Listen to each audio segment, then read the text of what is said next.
যত কষ্ট দিছি এরকম কষ্ট কাউরে দিই নাই জীবনও। আমার মা বাপরে যত কষ্ট দিছি আমি, আমার ছোট কালে তো বড় করছে খাওয়াই আমারে আমার মা। এই মারে কষ্ট দিছে আর ঋণ আমি শোধ করতে পারবো নাকি জীবনে বলতে পারি না।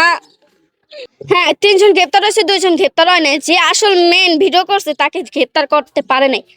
সেই আসামির লোক পুলিশকে সাথে ঘুরেতে ওই পুলিশ মানে আমগো পুলিশে কইতাছে যে যদি আসামিকে পাও তাহলে আমগো জানাই আমরা ধরে নিয়ে যাবো। কেন আমগো কি কাজ? আমরা আসামিকে দেখাই দেবো, তোমরা এসে ধরে নিয়ে যাবে। পুলিশ তো কাজ যেরকম খুঁজে বাই করে এসে নিয়ে যাবে, তা আমরা কেন জন্য দেখাই দেবো? আপনাদের সাথেই ঘুরে তো আপনারা ধরলে কি সমস্যা? আমরা বলতে যাই দেখে আমগো আবার কয় যে এখান থেকে রুম ছেড়ে দে, বলতেছে রুম ছেড়ে দে, ইয়া করে দে, এতে জাগা মেরে ফেলবো, এটা বলতেছে কেন?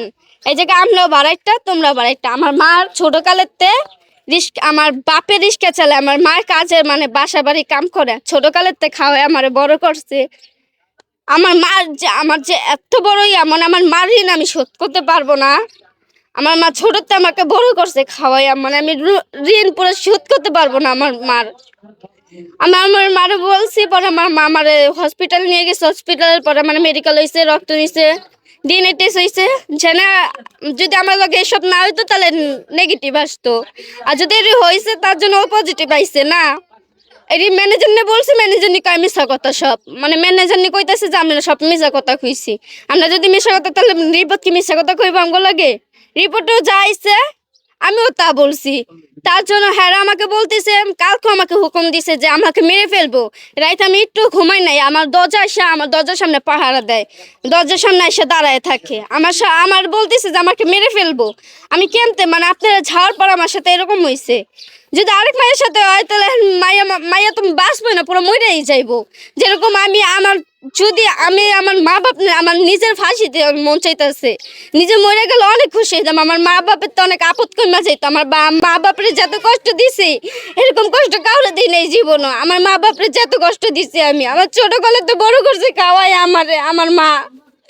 এই মানে কষ্ট দিছে আর ঋণ আমি শোধ করতে পারবো নাকি জীবনে বলতে পারি না। আমি চাই হোক একবার সঠিক বিচারক, আমি একটু চাই আপনাকে কাছে, আর কিচ্ছু চাই না। আমি চাই হোক অনেক সঠিক বিচারক, আমগো অনেক সঠিক বিচারক। পুলিশকে বলছি, পুলিশটা কিছু করে নাই গা। আপনারা একটু কিছু করেন, অনেক সঠিক বিচারক গো, ফাঁসি হোক গো, আমি এটা চাই।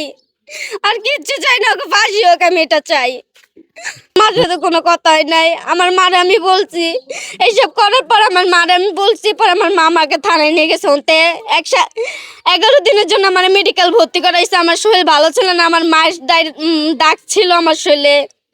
যে জায়গায় মারছে এই জায়গাতে মানে অনেক রক্ত চিপা, মানে রক্ত জমা ছিল, লাল হয়েছিল, কালো হয়ে গেছে। অন্ত রক্ত ভাই করার পর আমার এই জায়গায় ব্যান্ডেজ করে দিয়েছিল। পরে ব্যান্ডেজ খুললা পরে এই জায়গায় আবার মলম টলম লাগে। আমার এই জায়গায় যে সুস্থ আছি তাও অর্ধেক সুস্থ না। আমার অনেক ওষুধ দিছে, আমি অনেক ওষুধ খাই, ঘুমের ওষুধ থেকে শুরু করে মাথা ব্যথার ওষুধ, পুরো শরীর ব্যথার ওষুধ পর্যন্ত আমাকে দিয়েছে আমার।